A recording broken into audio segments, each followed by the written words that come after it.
Hey everyone, welcome back. It's time for another deep dive.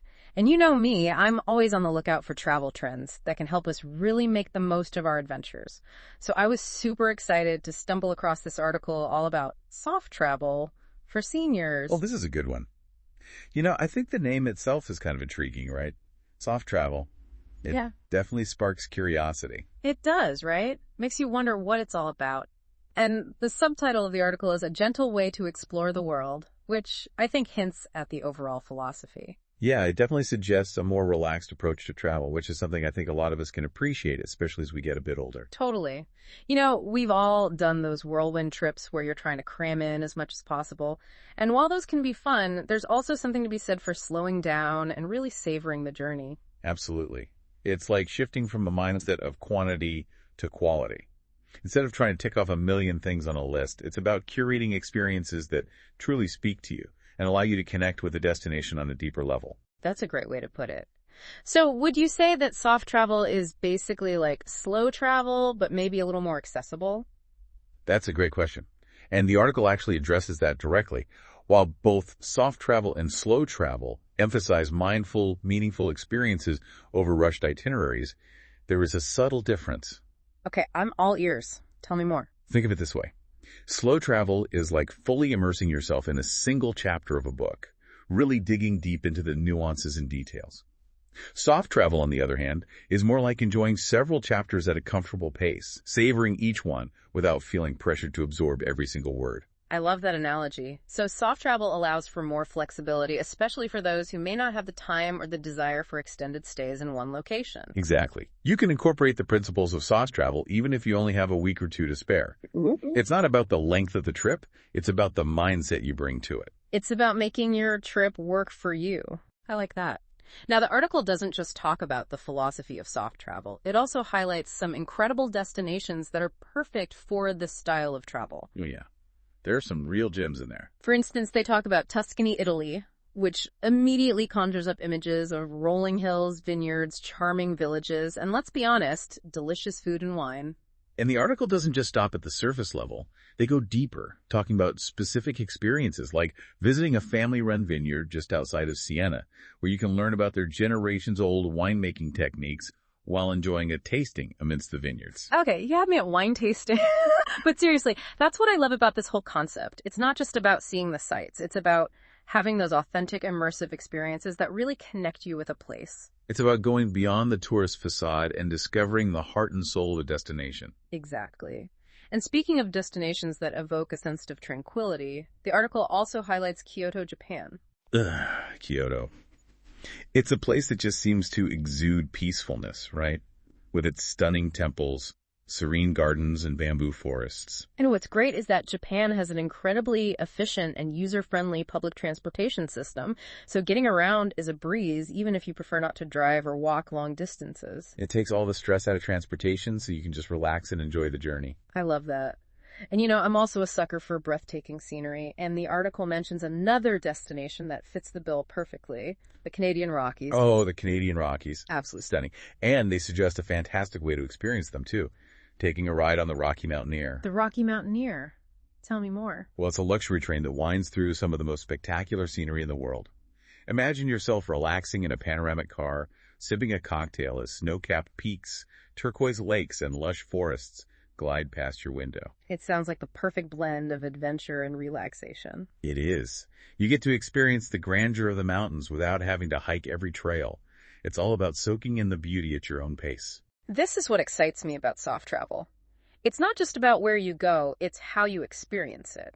It's about embracing a pace that allows you to truly connect with a place, to linger a little longer, to soak in the beauty and the culture without feeling rushed or overwhelmed.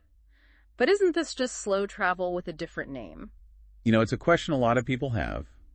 And while there are definitely some similarities between soft travel and slow travel, there are also some key distinctions that the article does a good job of highlighting. Okay, I'm intrigued. Break it down for us. What sets them apart?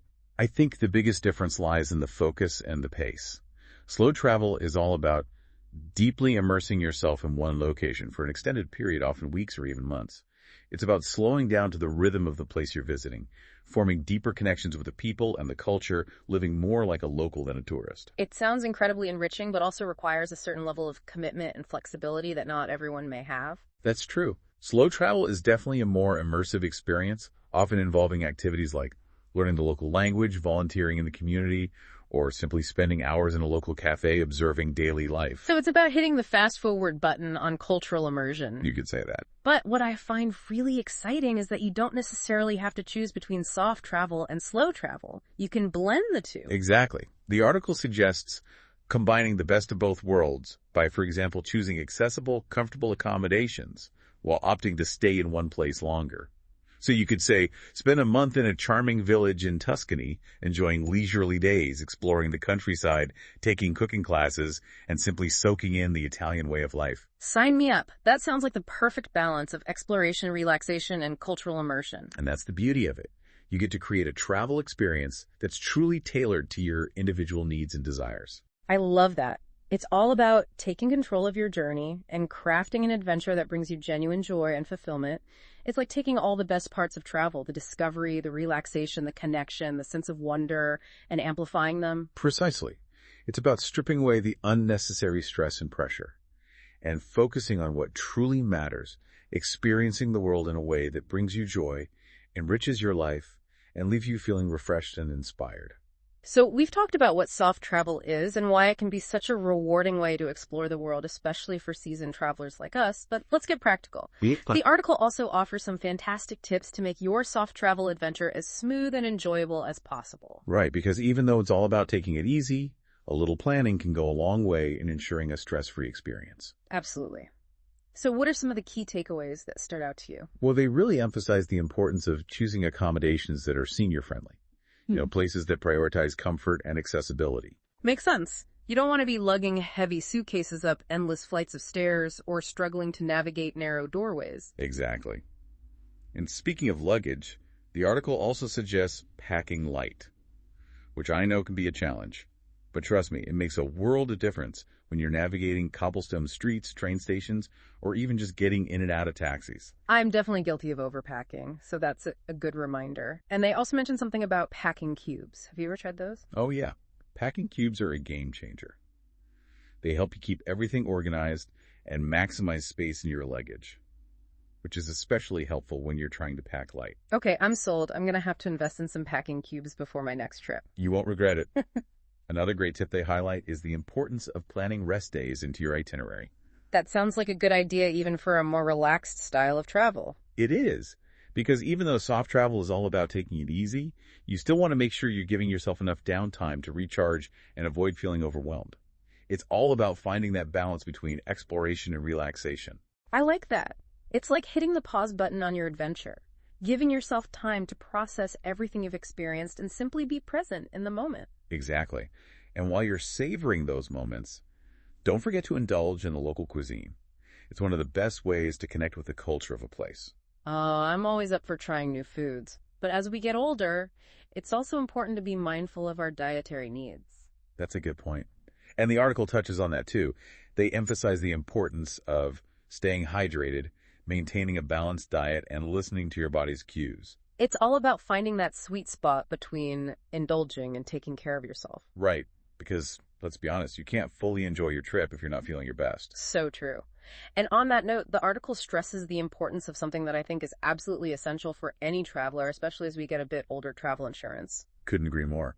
It's like having a safety net, knowing that you're protected in case of any unexpected events, like medical emergencies or trip cancellations. I learned that lesson the hard way a few years ago when I sprained my ankle exploring those ancient ruins in Greece.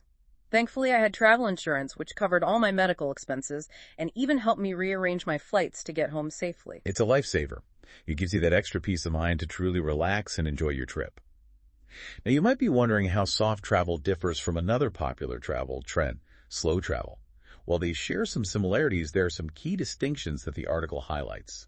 Okay, I'm all ears. Tell me more. Well, both soft travel and slow travel emphasize mindful and meaningful experiences over rushed itineraries, but their focus and pace are a bit different.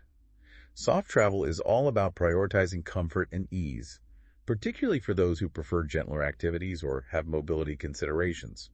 It's about finding joy in the journey without feeling pressured or physically strained. So it's adaptable even for shorter trips, right? Absolutely. Yeah. You can embrace the principles of soft travel even if you only have a week or two to spare. And what about slow travel? How does that fit into the picture? Slow travel is more about deeply immersing yourself in one location for an extended period, often weeks or even months. It's about slowing down to the rhythm of the place you're visiting, forming deeper connections with the people and culture, and really living more like a local than a tourist. It sounds incredibly enriching, but also requires a certain level of commitment and flexibility that not everyone may have. That's true. Slow travel is definitely a more immersive experience, often involving activities like learning the local language, volunteering in the community, or simply spending hours in a local cafe observing daily life. So it's like hitting the fast forward button on cultural immersion. You could say that. But what I find really exciting is that you don't necessarily have to choose between soft travel and slow travel. You can actually blend the two. Exactly. That's one of the key takeaways from the article. They suggest combining the best of both worlds by, for example, choosing accessible, comfortable accommodations while opting to stay in one place longer. So you could say spend a month in a charming village in Tuscany, enjoying leisurely days, exploring the countryside, taking cooking classes, and simply soaking in the Italian way of life. Now we're talking my language. That sounds absolutely idyllic. It's about creating a travel experience that's truly tailored to your individual needs and desires. Yeah. And honestly, that's the beauty of both soft travel and slow travel. They empower you to take control of your journey and craft an adventure that's both meaningful and enjoyable. Well, I think we've really unpacked this whole idea of soft travel. And I have to say, I'm feeling pretty inspired to start planning my next adventure. I think we've covered a lot of ground, right? From understanding what soft travel is all about, to exploring some amazing destinations and gathering some really helpful tips to make the experience as enjoyable as possible. It's all about finding that perfect balance, isn't it? Between exploration and relaxation, between venturing out and embracing those moments of quiet contemplation. Exactly. And what I love about this approach is that it's so adaptable. You can incorporate the principles of soft travel, whether you're planning a week-long getaway or a month-long adventure. It's about taking those core values, mindfulness, intention, connection, and weaving them into the fabric of your travel experience. Right, because it's not just about the destination, it's about the journey. Yeah. And how you choose to experience it. I can almost picture myself now, strolling through a peaceful Japanese garden. The only sounds, the gentle breeze rustling through the bamboo and the trickling water of a stone fountain. Or maybe I'm sipping a glass of wine in a Tuscan vineyard, the sun warm on my face as I savor the flavors of the local grapes and the stories of the generations who have cultivated this land. Ah, that's the beauty of it, isn't it? Those are the moments that truly stay with you long after you've returned home. It's about rediscovering the world at your own pace, on your own terms. And isn't that what travel should be all about? A journey of discovery, both outward and inward. Yeah, I think so. So as you start planning your next adventure, consider how you can incorporate some of these ideas into your itinerary. Maybe it's choosing a destination that's known for its accessibility and senior-friendly accommodations. Or perhaps it's building in more rest days, opting for leisurely activities like scenic drives or cooking classes, and prioritizing experiences that bring you genuine joy. Right, because it's not about ticking off a list of must-sees. It's about creating an experience that nourishes your mind, body, and soul. Exactly. And remember those practical tips, too. That lightweight suitcase with wheels, packing cubes to keep everything organized, and, of course, travel insurance to give you peace of mind. It's all about setting yourself up for success, so you can truly relax and savor every moment of your journey. Be open to new experiences. Embrace the unexpected, and most importantly, have fun. Couldn't have said it better myself. And for those of you who want to dive even deeper into the world of soft travel, be sure to check out the show notes for a link to the article we've been discussing today, Soft Travel for Seniors, a gentle way to explore the world. It's a fantastic resource filled with inspiring ideas and practical tips to help you plan your next adventure. Thanks for joining us, and happy travels.